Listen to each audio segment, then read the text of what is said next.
Jalan Raya Pos Jalan Dendeles, Pramudia Anantatur, bagian Anyer. Pada 5 Januari 1808, Dendeles selamat sampai di Jawa. Ia mendarat di Anyer tanpa surat identitas dan surat tugas karena telah hilang dalam pelayaran penyamarannya. Anyer waktu itu adalah pelabuhan kuno terletak pada bagian tersempit Selat Sunda, tempat bersandar bagi kapal-kapal layar dari Eropa dengan tujuan Jawa, Kalimantan, Sulawesi, Maluku, Cina, Jepang, dan Filipina. Tetapi Anyer yang didarati Dendeles bukan Anyer yang sekarang. Pantai dan beberapa desanya telah disapu habis gelombang pasang letusan Krakatau pada 1883. Juga benteng yang didirikan Dendeles di sini kebetulan sekali pendudukan benteng itu ditarik sekitar 2 bulan sebelum dihancurkan gelombang pasang tersebut. Sekarang Anyer terdiri dari Anyer Lor dan Anyer Kidul. Anyer Lor adalah bekas Anyer sebelum gelombang pasang Krakatau. Pelabuhan alamnya yang dahulu membuatnya jadi bandar internasional telah mendangkal. Kini tinggal jadi tujuan tempat wisata laut. Maka orang sudah tak sempat mengingat lagi bahwa tempat ini pernah menjadi medan perlawanan rakyat melawan kompeni Belanda, baik sebelum maupun sesudah Dendeles. Anyer secara tradisional adalah bagian dari Kesultanan Banten, dan secara tradisional pula Kesultanan Banten dan rakyatnya melawan penjajahan asing. Anyer tidak terkecuali. Terhadap bombardemen Meriam Company, rakyat bertahan di balik perbentengan dari batang-batang kelapa yang kenyal terhadap peluru meriam. Bila terdesak dengan perahu-perahu kecil, mereka menyeberang ke Pulau Sangiang atau meneruskan perlawanan di Lampung yang secara tradisional merupakan bagian wilayah Kesultanan Banten. Pulau Sangiang yang terletak di tengah-tengah Selat Sunda oleh Belanda dinamai Dwars Indenweg Island. Pulau melintang di tengah jalan. Tapi nama ini tidak pernah hidup dalam bahasa maupun geografi Indonesia, suatu keluarbiasaan. Nama-nama lain yang berhubungan dengan kelautan, tanjung, teluk, selat, laut, karang yang ditentukan oleh Belanda sehubungan dengan kebutuhan pelayaran dan pemetaan laut praktis semua diterima oleh Indonesia.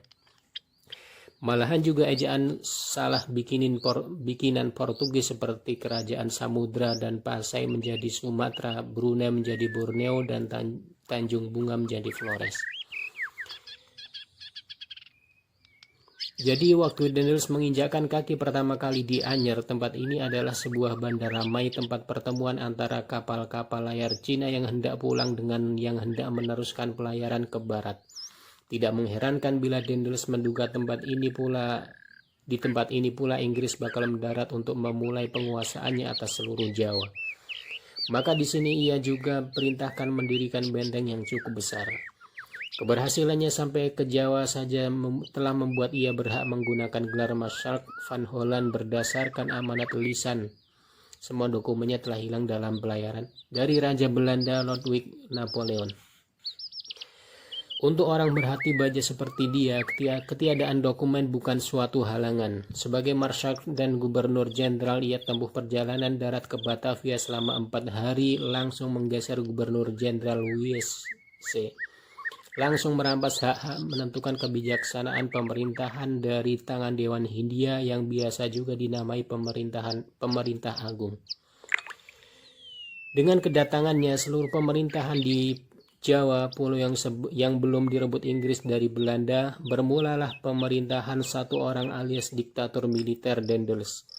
Ia tak dapat menenggang oposisi, bahkan juga argumentasi dari para pembantunya yang terdekat sekalipun. Sama halnya seperti masih di Eropa, ia tak segan mengancam mereka dengan tembak mati.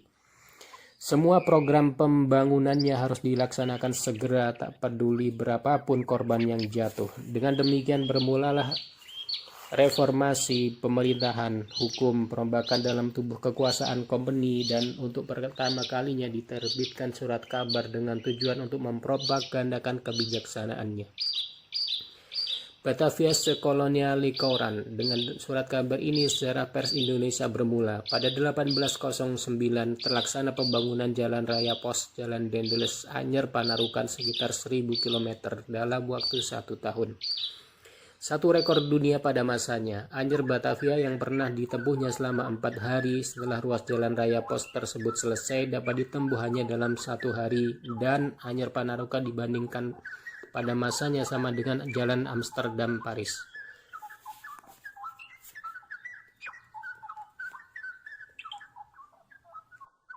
Cilegon. Sekitar 19 km ke barat jalan raya pos sampai ke Cilegon. Juga tempat ini secara tradisional merupakan wilayah Kesultanan Banten dengan tradisi perlawanannya terhadap kompeni dan kolonialisme. Sejarah tak dapat melupakan betapa terjadi pemberontakan rakyat pada 1887 dengan dibunuhinya penduduk Eropa termasuk asisten residennya. Dari Cilegon ke barat laut, sebuah ruas jalan 14 km menghubungkannya dengan Merak pada teluk bernama sama dengan Pulau Merak di lepas pantai.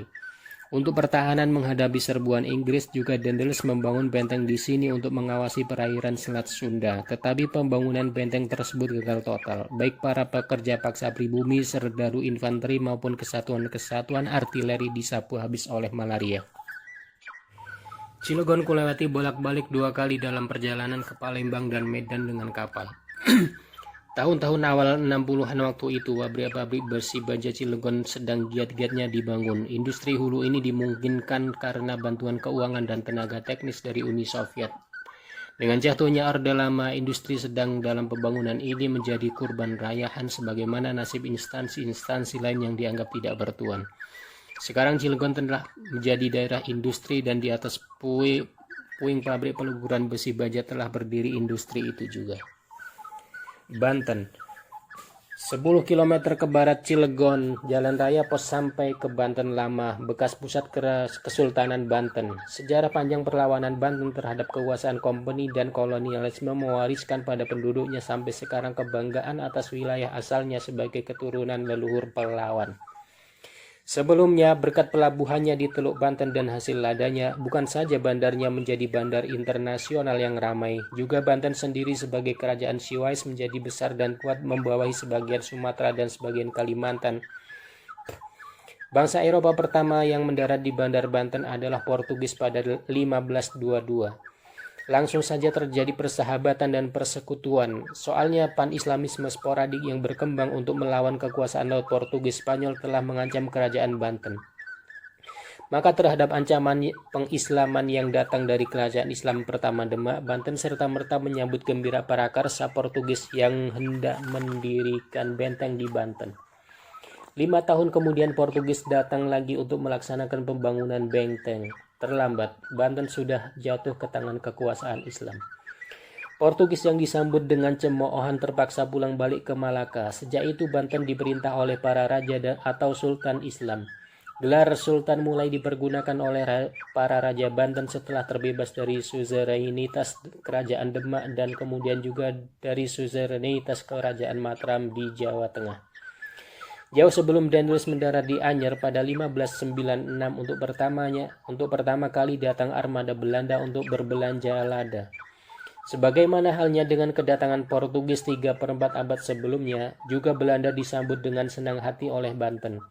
Soalnya pada tahun tersebut, Pangeran Muhammad pendiri Masjid Agung Banten yang masih dapat disaksikan sampai sekarang gugur dalam perang melawan Palembang. Banten mengharap dapat bantuan dari Belanda untuk melawan Palembang. Nyatanya Belanda menolak. Dengan panji-panji Islam, Banten memperluas pengaruh dan kekuasaannya ke seluruh Jawa Barat dalam dekade pertama abad 17. Di sini kekuasaan Banten tertumbuh pada kekuatan Mataram yang telah menundukkan seluruh priangan dalam baris jauh tentaranya untuk mengusir kompeni Belanda dari Batavia. Khawatir pada hegemoni Mataram, Banten menolak ajakan Mataram untuk bergabung dalam mengusir kompeni Belanda. Ofensif Mataram terhadap Batavia pada dekade kedua dan ketiga abad 17 memang gagal, tetapi bagi Belanda kecurigaannya terhadap Banten yang begitu dekat dengan Batavia semakin Banten menjadi kukuh semakin menggelisahkan kompeni. Kemudian terjadilah kisah nyata spionase untuk meruntuhkan Banten. Ini terjadi semasa pemerintahan Gubernur Jenderal Van Imhoff. Bagaimana lagi, pelabuhan Banten adalah bandar penumpukan komoditi perdagangan internasional yang berasal dari seluruh wilayah Kesultanan Banten dan dari tempat-tempat semenanjung Selat Sunda. Persaingan antara Banten dan Batavia sebagai bandar dagang tak pernah menyusut. Jadi dalam pemerintahan Van Imhoff, seorang gadis Arab Fatimah oleh Kompeni Belanda dipersembahkan kepada Sultan Arifin dari Banten. Begitu diberi istri, Fatimah langsung melancarkan aksi-aksinya sesuai yang dikehendaki Kompeni Belanda. Langkah pertama adalah mengajukan dakwaan kepada Sultan bahwa putra mahkota Banten berniat hendak menyerbu istana, membunuh Sultan dan mengangkat diri menjadi Sultan Banten. Karena lebih percaya pada Fatimah, tanpa pikir panjang putra mahkota ditangkap, diserahkan pada Kompeni dengan permintaan agar dibuang ke Ambon. Dengan senang hati Kompeni mengabulkan. Si gadis Arab kemudian mengangkat kemenakannya sendiri menjadi putra mahkota Banten. Menyadari akan kekeliruannya, Sultan Arifin kehilangan akal warasnya. Suatu pemberontakan besar terjadi, apalagi masih dalam hidupnya kemenakan si gadis Arab tersebut diangkat menjadi Sultan Banten. Gembira pada hasil usahanya, Gubernur Jenderal mengirimkan hadiah pada Sultan baru pada hari penobatannya dan bukan tanpa hadiah-hadiah. Utusan pun bukan orang sembarangan, Direktur Jenderal Jacob Mosel yang kelak menjadi Gubernur Jenderal. Untuk menyelamatkan kemenangannya, Kompeni Belanda menangkap Arifin dan membuangnya ke Ambon. Rakyat Banten yang pendapatnya tentang Sultan baru tidak dipinta menjadi marah dan meledak pemberontakan besar pada Oktober 1750. Terkena sekali pukulan tentara Ratu Fatimah hancur. Juga bala bantuan kompeni yang didatangkan dari Batavia termasuk kesatuan-kesatuan artilerinya. Harta kekayaan kompeni yang ikut binasa adalah 0,5 juta pon lada yang dikumpulkan Fatimah untuk kompeni. Kesatuan-kesatuan kompeni terhalau sehingga tinggal bertahan dalam dua bentengnya, Spelwick dan Diaman. Fatimah sendiri yang sudah tak dapat diharapkan sesuatunya oleh kompeni bersama dengan kemenakannya Sultan Banten oleh Belanda dinaikkanlah ke kapal dengan diam-diam dan disembunyikan di Pulau Edam atau Pulau Damar di Teluk Batavia sampai meninggalnya pada tahun berikutnya. Pemberontakan rakyat terus berlanjut sampai jauh di kemudian hari, tapi pada akhirnya kompeni Belanda juga yang mendapatkan apa yang diharapkan. Banten menjadi bawahan kompeni mengakhiri beberapa pergantian sultan dengan ancaman pemenuhan upeti komoditi kepadanya dan wilayah Banten akan jadi milik kompeni bila syarat-syarat pada sultan tak terpenuhi. Dengan demikian berakhir persaingan dagang antara Banten dan Batavia. Barang siapa sampai ke Banten Lama melihat Masjid Raya dan jalan-jalannya dan teluknya, orang akan tercenung mengenangkan sejarah kerajaan Banten yang gelisah menjadi percobaan sejarah pertemuan antara Eropa, Belanda dan kolonialismenya dan rakyat Banten dengan upayanya untuk tetap mandiri jadi dirinya sendiri. Sudah sejak kedatangan bangsa-bangsa Eropa, Banten mencoba memperkuat diri dengan jalan mengadu domba antara bangsa-bangsa tersebut, Belanda, Inggris. Tetapi apapun yang diupayakan Banten, biarpun sementara ia berada di pihak yang mendapatkan keuntungan, pada akhirnya yang menguasai laut juga yang keluar sebagai pemenang. Akibat pengadu dombaan itu, Belanda menyingkir ke Jayakarta, mendirikan basis usaha sendiri, memblokade Teluk Banten, mendirikan Batavia, dan menggiring armada-armada dagang internasional ke pelabuhannya Sunda Kelapa. Itu terjadi dalam dasawarsa kedua abad 17. Banten semasa pemerintahan Sultan Ageng dalam separuh kedua abad 17 adalah kerajaan pribumi pertama yang dengan sadar atau tidak menyerap kekuatan dari Eropa. Untuk itu semua pelarian kompeni dari Batavia juga para budak belian diterima dengan tangan terbuka. Sultan memerintahkan pembangunan kapal-kapal yang menurut model Eropa sehingga mampu menempuh pelayaran jarak jauh, menjelajahi seluruh Nusantara, Filipina dan India. Dengan sendirinya dengan membawa komoditi untuk pasar internasional, awak kapal-kapalnya pun banyak terdiri dari orang Eropa. Pelarian dari Batavia juga prajurit-prajuritnya dilatih baris per baris menurut aturan militer profesional Eropa. Seorang pelarian tukang batu, Hendrik Lucas Kardel, memasukkan teknologi bangunan Eropa ke Banten. Karena jasanya lah dengan membawahi para tukang pribumi dapat dibangun bangunan besar dengan teknologi Eropa, antaranya Taman Sari, Tirtayasa dan Masjid Raya Banten yang masih tegak berdiri sampai sekarang. Sikap para sultan dan rakyat Banten yang selalu menolak kehadiran kompeni Belanda membuat Belanda tak henti mencemburuinya. Dalam keadaan kerajaan terlena, Belanda mendirikan benteng Spelwick pada 1683 untuk menghalau setiap kapal asing yang hendak singgah dan menggiringnya ke Batavia. Benteng itu juga yang menjadi salah satu pengawas Selat Sunda. Tidak mengherankan dengan berbagai alasan, Dendels dalam tahun pertama jadi gubernur jenderal telah memporak-porandakan kekuasaan Sultan Banten dan menyita bagian-bagian tertentu wilayahnya. Ia curiga jangan-jangan Banten bermain mata dengan Inggris sebagaimana halnya dengan kerajaan Palembang. Bukan kebetulan bila Dendels memerintahkan pembangunan jalan anyar Batavia sebagai prioritas utama. Dengan adanya jalan ini, secara teoritis tentaranya akan segera dapat didatangkan dari Batavia bila Inggris menyerbu. Banten Lama sekarang juga menjadi tujuan wisata dalam dan luar negeri. Namun sikap penduduknya tidak berubah, bangga terhadap sejarah nenek moyangnya yang terus-menerus melawan penjajahan, biarpun akhirnya kalah juga. Perlawanannya terakhir tercatat pada 1926. Bila pemberontakan pada tahun tersebut dapat ditindas dalam sehari di Batavia, di wilayah Banten perlawanan bersenjata berlangsung sampai seminggu dengan menewaskan Letnan Becking. Hukuman mati dan pembuangan ke Bovendigul menyusul, dan tampaknya juga bukan suatu kebetulan bila komandan kamp pertama tempat pembuangan massal tersebut adalah Kapten LTH Becking, abang letnan yang tewas di Banten. Beberapa kali ku jelajahi wilayah Banten Selatan melalui Jalan Simpang Raya, Jalan Raya Pos ke Selatan. Pada 1958 aku mendapat tugas dalam kesatuan dengan para mahasiswa dan sukarelawan pemuda memperbaiki dan meningkatkan jalan Saketi Malimping. Dan tugas ini ternyata gagal total, dihentikan oleh protes para pemborong. Kata mereka, kalau semua pekerjaan umum diborong oleh para sukarelawan pemuda dan mahasiswa, bagaimana kami kemudian harus makan? Pada tahun berikutnya dengan tugas lain juga ke Banten Selatan, sekali ini pihak militer memerlukan bantuanku untuk menyelidiki kebenaran Sasus. Konon sebelum kekuasaan Hindia Belanda mengungsi ke Australia karena penyerbuan Jepang, mereka telah menyembunyikan emas Baulion di dasar tambang emas Cikoto. Dalam perjalanan dengan jeep militer bersama dengan seorang perwira dan juga sahabat keluarga, kami melihat sebuah bis tergeletak di pinggir jalan sehabis diserang oleh gerombolan DITII. Melihat itu langsung sang perwira menyodorkan sepucuk parabellum yang diambilnya dari tasnya kepadaku. Ia sendiri juga mempersenjatai diri dengan sepucuk revolver. Nampaknya bis tersebut baru kemarinnya terkena serangan. Perjalanan kami aman-aman saja ke tempat tujuan. Pekerjaan yang kulakukan adalah membuat interview dengan para buruh, terutama yang telah bekerja semasa kolonial, pendudukan Jepang sampai tahun tersebut.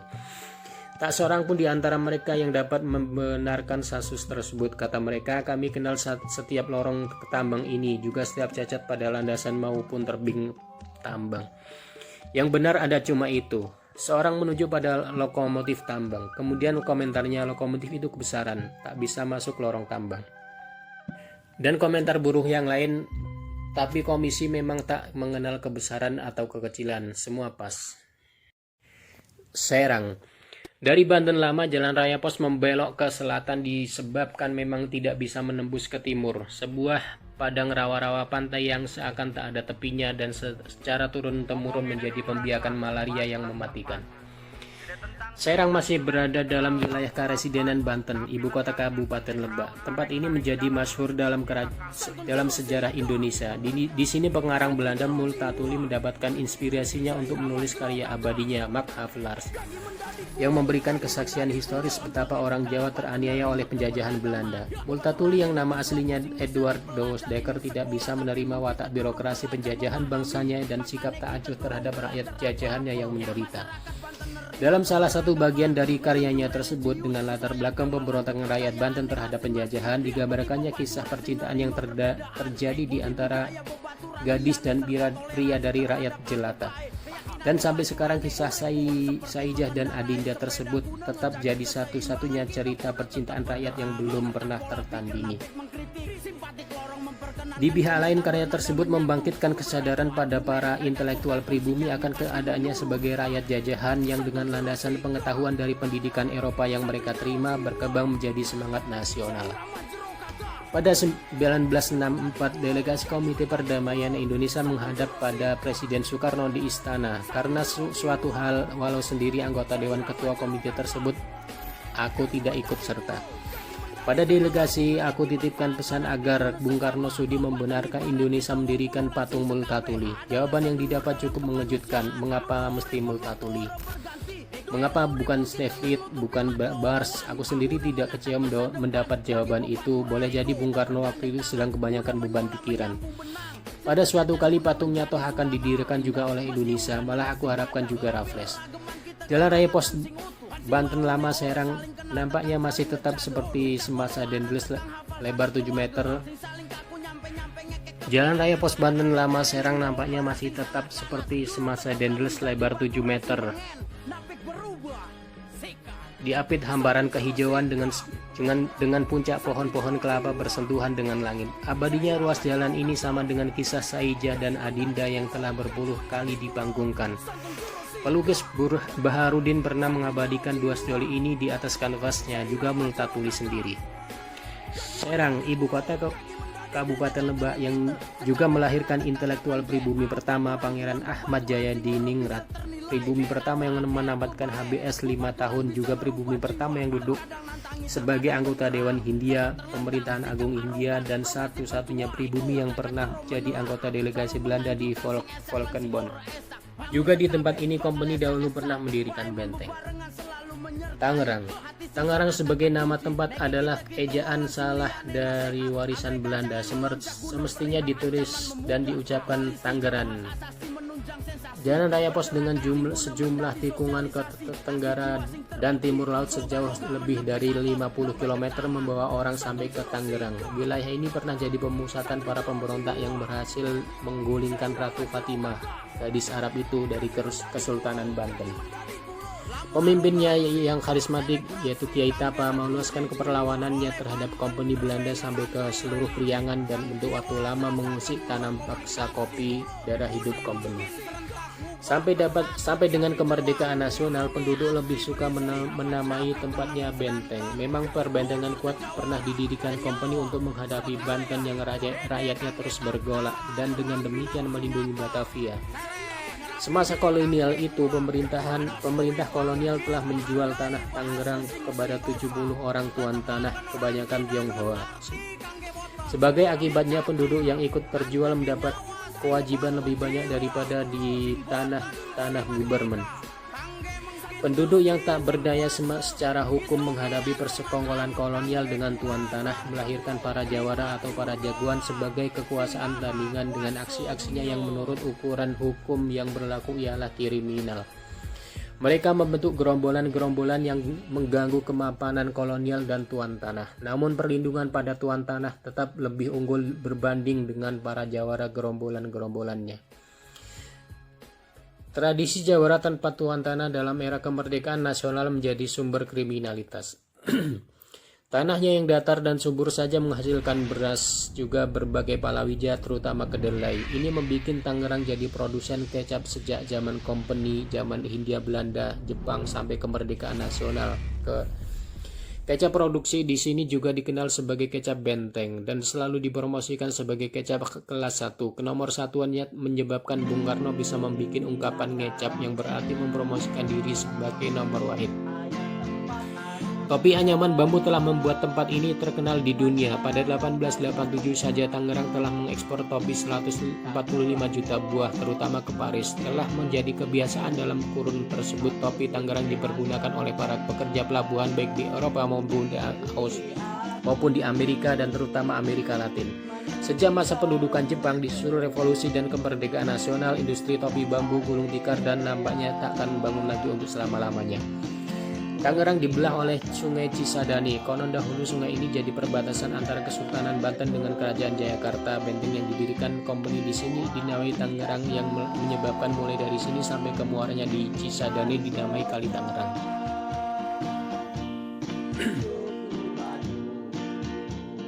Belanda telah menggali kanal yang menghubungkan ibu kota Tangerang melalui air dengan Cisadane dan Kali Angke di Batavia. Sepotong hidupku pernah habis di tempat ini. Dari Desember 1965 sampai Mei 1966 dalam penjara pemuda yang beberapa bagian daripadanya dipergunakan tempat tahanan politik. Tanah milik penjara di luar tembok adalah tempat kami melakukan kerja paksa bertanam sayuran khusus untuk menambah isi kantong komandan KAM. Di penjara ini sekali dua kali kami dengan rame-rame tawur antar kelompok etnis pemuda kriminal kelompok etnis pemuda kriminal lain yang diakhiri dengan sorak-sorai skor hasil tawuran. 1-2 atau 2-3, dan itulah jumlah korban terbunuh dalam tawuran. Di sini juga aku jadi saksi bagaimana teman-teman Tapol dalam penjara ini menderita kelaparan. Jatah makan yang diberikan tidak mencukupi baik dalam kualitas maupun kuantitas, sehingga pada waktu-waktu tertentu sehari bisa 2-3-6 Tapol meninggal. Sekali pernah 6 teman mati dalam sehari. Kelaparan ini akibat korupnya birokrasi atau memang diterapkan sistem pembunuhan melalui pelaparan. Bagi yang mati maupun yang ditahan tak ada bedanya. Tapol, kematian, perampokan, pelaparan adalah salah satu metode untuk mendirikan Orde Baru. Yang penting dalam sejarah kemerdekaan nasional adalah bahwa di tempat inilah untuk pertama kali didirikan Akademi Militer semasa revolusi masih pada tingkat awal. Dan sekarang Tangerang telah menjadi kota industri di samping perdagangan, juga kota pemukiman buruh dan birokrat yang bekerja di Jakarta. Maka lalu lintas Tangerang Jakarta termasuk terpadat di Indonesia, yang mencapai puncaknya pada jam-jam masuk dan keluar kantor. Batavia, 25 km ke timur Jalan Raya Pos sampai ke Batavia, kota yang dibangun Jan Pieterszoon Koen. Pada mulanya Batavia adalah benteng yang dibangunnya dan diresmikan pada 12 Maret 1619 untuk kemudian menghapus lagi nama tersebut. Tidak lebih dari 2 bulan kemudian, pada 30 Mei 1619, Kompani Belanda di bawah Koen menyerbu Istana Adipati Jayakarta dan diberitakan dengan kerugian hanya seorang serdadu tewas. Dengan demikian, berdasarkan hukum perang, Jayakarta menjadi milik Kompani Belanda. Dalam perkembangannya, kemudian Batavia menjadi ibu kota kerajaan dunia Belanda di Asia dan Afrika, mengakhiri pelayaran liar Kompani karena sekarang telah ada tujuan yang pasti. Yang dinamai Batavia semasa Koen adalah Jayakarta, kota dewasa ini, yakni Kodia Jakarta Utara tanpa kepulauan seribu. Kota Batavia yang dibangun menurut pola kota Belanda dengan sejumlah kanal, jalan raya, dan gedung. Tenaga kerja diambil dari tawanan perang atau budak belian dan orang-orang Tionghoa yang diculik dari petani pantai selatan Tiongkok. Orang-orang Tionghoa inilah yang kemudian dengan jiwanya yang lebih mandiri dan merdeka serta kerajinannya yang luar biasa berhasil meninggalkan statusnya sebagai pekerja paksa menjadi pengusaha dan pedagang, menguasai sektor ekonomi masyarakat Batavia. Kompani Belanda sendiri merasa iri dan jengkel terhadap keberhasilan mereka. Sejumlah bangunan megah Kompani Belanda masih tersisa sampai sekarang. Dalam 1 tahun setelah menguasai Jayakarta, Koen telah mendatangkan 800 orang Tionghoa untuk usaha pembangunannya. Dengan berhasilnya Belanda menguasai pelabuhan Sunda Kelapa, yang berarti juga berhasil membuatnya jadi bandar internasional dan bandar pengumpul komoditi. Pada perpindahan pedagang-pedagang dari pelabuhan kecil ke sini, terutama pada para pedagang pengumpul Tionghoa. Untuk keamanan Batavia, Koen membangun 4 benteng, masing-masing dinamai dengan nama-nama batu mulia. Maka penduduk menamai 4 serangkai benteng kota tersebut Kota Intan. Di selatannya, Koen membangun daerah pemukiman. Ia bercita-cita membangun koloni Belanda dan hendak mendatangkan wanita Belanda untuk jadi istri para serdadu dan pejabat kompeni. Pihak kompeni Belanda menolak gagasan ini, maka kota yang dibangunnya diisinya dengan imigran sukarela, terutama orang Tionghoa. Kompeni Belanda sudah sejak lahirnya adalah sebuah usaha dagang. Langkah Koen menguasai Jakarta membuat Kompeni Belanda terlibat dalam usaha menguasai wilayah secara permanen. Dari sini muncul polemik sepanjang sejarah Kompeni Belanda atau VOC. Apa yang penting untuk kompeni berdagang atau berkuasa? Memang VOC lebih mudah mendapatkan keuntungan melalui perdagangan. Tapi berdagang saja tidak mungkin. Pertama, karena raja-raja pribumi yang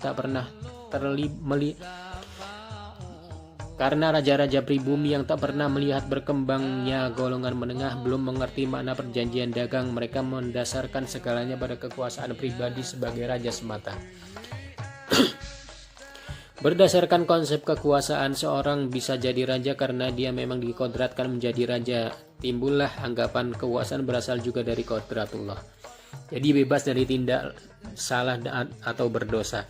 Dalam persaingan internasional untuk mendapatkan komoditi antara Belanda, Inggris, Spanyol, dan Portugis yang berkembang jadi perebutan kekuasaan atas jalan pelayaran internasional, mudah dimengerti bila para raja pribumi yang tidak mengenal aturan-aturan perdagangan mudah terbujuk untuk mengingkari perjanjian dan berupaya mendapatkan keuntungan sebesar mungkin dari persaingan di antara 4 bangsa Eropa tersebut. Untuk menyelamatkan kepentingan dagangnya, semua company asing tersebut memerlukan kekuatan militer dengan benteng-benteng setempat. Akibat kelanjutannya adalah penguasaan wilayah dan penjajahan atas bangsa-bangsa produsen komoditi. Dengan kekuatan militer yang nisbiyah sangat kecil, bangsa-bangsa Eropa dapat mengalahkan kerajaan-kerajaan pribumi yang tidak profesional. Dalam abad-abad selanjutnya, dunia non-Eropa praktis telah terjajah oleh bangsa-bangsa Eropa. Dana dan daya dunia non-Eropa tersedot tanpa henti untuk kekayaan, kemakmuran, kekuatan, dan kemajuan Eropa. Perang Dunia II mengakhiri perebutan jajahan atas bangsa-bangsa non-Eropa. Dengan usainya Perang Dingin yang memperebutkan keunggulan sistem politik dan ideologi pada menjelang akhir abad 20, Eropa kemudian meluas menjadi Barat, melakukan penjajahan baru atas bangsa-bangsa non-Eropa, non-Barat melalui neokolonialisme. Negara-negara non-Barat tetap diperlakukan sebagai perdagangannya, dan kekuasaan setempat diperlakukan sebagai satpam semata untuk menjaga kepentingan pasar mereka. Dan penduduk yang kini juga dinamai dunia selatan atau dunia ketiga diperlakukan sebagai konsumen semata. Barat yang telah dibikin kaya, kuat, dan maju oleh dunia selatan tetap memegang kendali dunia, dan dengan kekayaan, kekuatan, dan kemajuannya mereka menjerat korbannya dengan hutang luar negeri dan diharapkan sampai dunia kiamat, mungkin juga sampai setelah itu di akhirat. Penguasaan Kon atas Jayakarta, pendirian Batavia sampai dengan pembangunan jalan raya pos tak lain dari sarana babak sejarah umat manusia dunia selatan untuk menjadi ladang dan tambang kemakmuran dunia utara. Nampaknya pembangunan Batavia yang menggunakan tenaga kerja paksa multirasial tawanan perang bangsa-bangsa Asia dan multi etnis tawanan perang dari Nusantara sendiri merupakan prototip dari apa yang bakal terjadi selanjutnya dalam abad-abad kemudian. Dalam abad 18, Batavia sudah mendapat julukan Ratu Timur karena kemegahan gedung-gedungnya, kemakmuran penduduknya termasuk para budak beliannya, dan jaringan perdagangan internasionalnya yang maha luas dengan dukungan keperkasaan di lautnya. Tetapi dekat sebelum Dendels merombak tata kekuasaan dan sub-sub sektornya di Jawa, terutama korupsi yang terjadi dari persekongkolan antara pejabat Eropa dan kaum feodal pribumi telah membuat keropos kejayaan kolonial. Korupsi memang tindak kejahatan menurut hukum pidana Eropa. Celakanya tidak demikian bagi para penguasa pribumi. Setiap orang dalam tata susun feodal pribumi yang vertikal itu merasa berhak mendapatkan upeti bawahannya jadi bukan suatu kejahatan. Celakanya ada dari kalangan rakyat jelata yang merasa bersyukur bila dapat mempersembahkan upeti sampai di luar kemampuannya kepada para pembesarnya sendiri. Abdullah bin Muhammad al-Misri, pengarang dalam bahasa Melayu, menulis memoir tentang semasa Dendels pada kurang lebih 1815 bahwa semua kekayaan dari bumi Jawa harus sampai ke negeri Belanda, karena memang begitu si Opes menipu pegawai pelabuhan, yang menipu juri tulis kantor, yang menipu Petor, dan Petor menipu anggota Dewan Hindia, dan menipu gubernur jenderal menipu majikannya Raja Belanda. Pengarang berbahasa Melayu tulisan Arab tersebut memang cuma meledek korupsi yang terjadi sejak Opes kantor sampai pada gubernur jenderal, korps pejabat pribumi, dan Eropa bersama-sama. Semua yang dikorup tak lain daripada dana dan daya rakyat kecil petani. Dan betapa terkejutnya Inggris waktu mendarat di Jawa setelah kepergian Dendels pada 1809 bahwa petani Jawa hanya dapat menikmati 1/4 dari hasil panennya. 13/14 adalah untuk membiayai tata susun feodal pribumi sendiri, kekuasaan kolonial dan kemakmuran serta kesejahteraan Belanda, Eropa.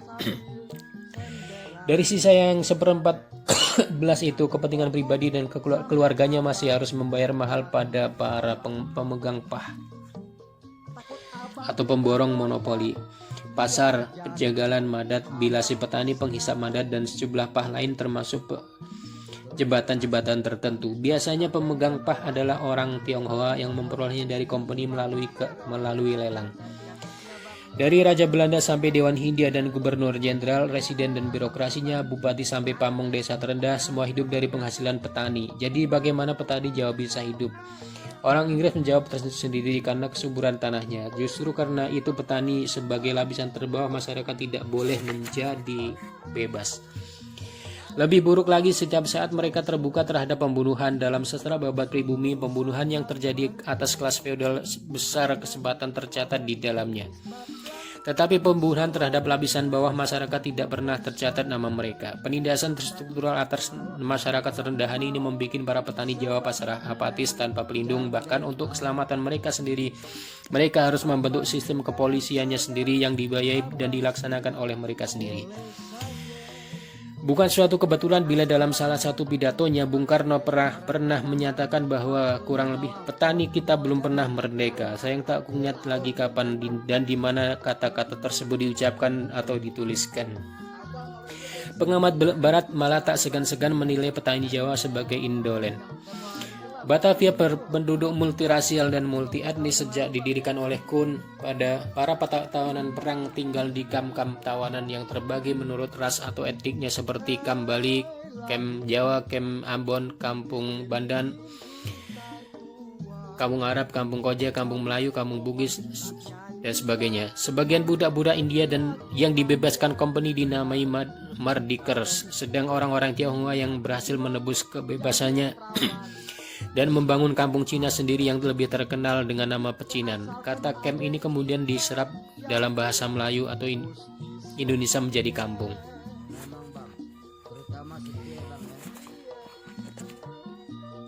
Pergaulan antar ras dan antar etnik melahirkan lingua franca Melayu Betawi, juga apa yang kelak dinamai seni dan budaya Betawi yang mempunyai kecenderungan Tionghoa, terutama di bidang musik dan tari.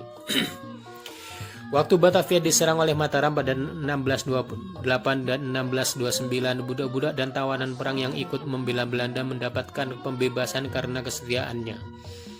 Walaupun dalam tentara kompani Belanda terdapat tak kurang-kurangnya serdadu Jepang bayaran yang terkenal ganas dan dengan pedang samurainya yang tak pernah jelas apakah mereka kemudian jadi menetap di Batavia. Baik, kita tinggalkan dulu Batavia dan kembali pada Daendels yang diagungkan sebagai pembangun jalan raya pos alias jalan Daendels. Dialah yang memperluas Batavia lebih ke pedalaman. Waktu itu Batavia yang terkepung oleh rawa-rawa pantai sangat tidak sehat. Dalam pembangunan tahap pertama semasa Kun, tidak kurang dari sepertiga pekerja dari berbagai bangsa dan etnis tewas tersapu malaria. Untuk membuat Batavia menjadi sehat, Daendels memerintahkan menghancurkan benteng-benteng kota Intan agar kota mendapat hawa lebih segar. Perluasan ke selatan menggunakan wilayah Gambir yang oleh Belanda dinamai Waltevrij dan ia membangun istana baru di seberang timur lapangan banteng dengan kandang-kandang untuk kereta dan kudanya. Kandang ini sejak dasawarsa pertama abad 20 dipergunakan untuk tempat percetakan dan penerbitan Volkslektur yang lebih terkenal kemudian dengan nama Balai Pustaka. Untuk menangkal serbuan Inggris tanpa benteng kota, ia pusatkan pertahanannya lebih ke selatan Waltevrij dan ke Meester Cornelis yang untuk waktu lama oleh penduduk Batavia disebut Meester. Kemudian dinamai Jatinegara, artinya bahwa jalan-jalan di Batavia semasa Daendels telah memenuhi syarat untuk pengangkutan militer dari Meester Cornelis sampai ke pelabuhan Sunda Kelapa. Dengan terpusatnya militer di selatan Waltevrij dan pembangunan besar-besaran pun mengikuti. Sebagai seorang Napoleon kecil, barang tentu ia juga membawa mutiara revolusi Perancis, liberté, égalité, dan fraternité. Kebebasan, persamaan, dan persaudaraan. Nyatanya tidak demikian. Tidak ada kebebasan, persamaan, dan persaudaraan disebarkannya di Jawa. Kalau ada seperti kebebasan yang diberikan itu hanya sebatas kebebasan beragama, dan itu pun hanya mengenai agama orang Eropa dan di sini berarti Katolik. Sebelum Daendels umat Katolik memang menghadapi banyak kesulitan dari pihak kompani Belanda. Soalnya Belanda yang Protestan pernah melancarkan perang 80 tahun untuk membebaskan diri dari penjajahan Spanyol yang Katolik. Perang laut antara Belanda dan Spanyol dan Portugis adalah buntut perang 80 tahun. Mudah untuk mengerti mengapa Kun menindas umat Katolik di Maluku dan hanya memberikan beras kepada umat Katolik yang taubat dari Protestan. Jadi kebebasan beragama yang diberikan Danielius di Jawa tak lebih artinya daripada pengakuan pada kehadiran Katolik. Bagaimanapun terbatasnya pekerjaan reform di bidang keagamaan ini bukan tidak penting.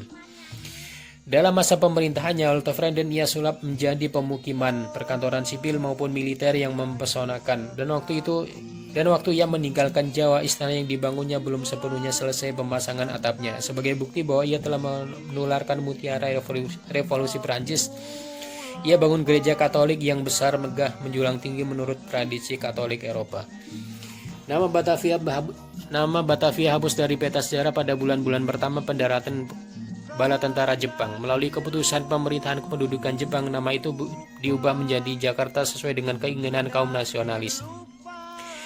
Semasa desa-desa terakhir pemerintahan kolonial, nama itu pun sudah dipergunakan secara sporadis oleh kaum nasionalis, tetapi yang paling gigih dan paling lama menggunakannya adalah Lembaga Pendidikan Nasional Taman Siswa dan para lulusannya.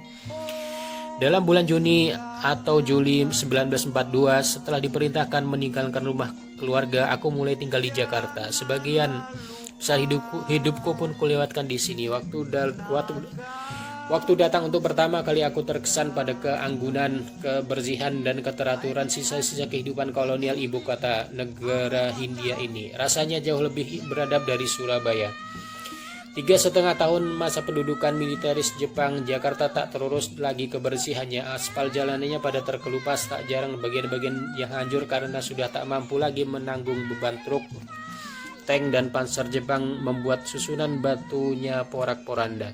Jalur kiri kanan badan jalan ditumbuhi ilalang berdebu yang cukup rapat dan tinggi. Dan pada bulan-bulan terakhir pendudukannya, tidak jarang pejalan kaki terhalang oleh mayat orang kelaparan, tanpa ada pertolongan oleh siapapun dan dengan apapun. Setiap orang terancam oleh nasib yang sama. Jakarta sebagai kota proklamasi mengalami kebangkitan dari kelesuan pendudukan Jepang pada Agustus 45. Di luar dugaan, penduduk yang kelaparan dan hanya memiliki sisa terakhir kekuatannya bersorak menyambut kemerdekaan nasionalnya sendiri. Sejak itu Indonesia milik nasion Indonesia. Namun Jakarta juga kota pertama-tama yang menanggung akibat proklamasinya. Sekutu di sini Inggris, pemenang Perang Dunia Kedua, kemudian juga bersama Belanda, tidak bisa melihat bangsa yang ratusan tahun jadi sumber penghisapan bangkit menjadi merdeka jadi dirinya sendiri. Juga sisa-sisa bala tentara Jepang yang tak bisa melihat bangsa yang begitu dalam dihinakannya bangkit merdeka, keluar dari tangsi-tangsinya secara liar dan menyebabkan teror. Orang-orang Indonesia yang kelaparan dan setengah kelaparan tanpa senjata perang melawan, dan dengan demikian revolusi fisik pecah. Bangsa jajahan melawan para bekas majikannya. 2 tahun revolusi berkecamuk dan aku sendiri kemudian mendarat di penjara Bukit Duri sebagai tahanan Belanda 1947.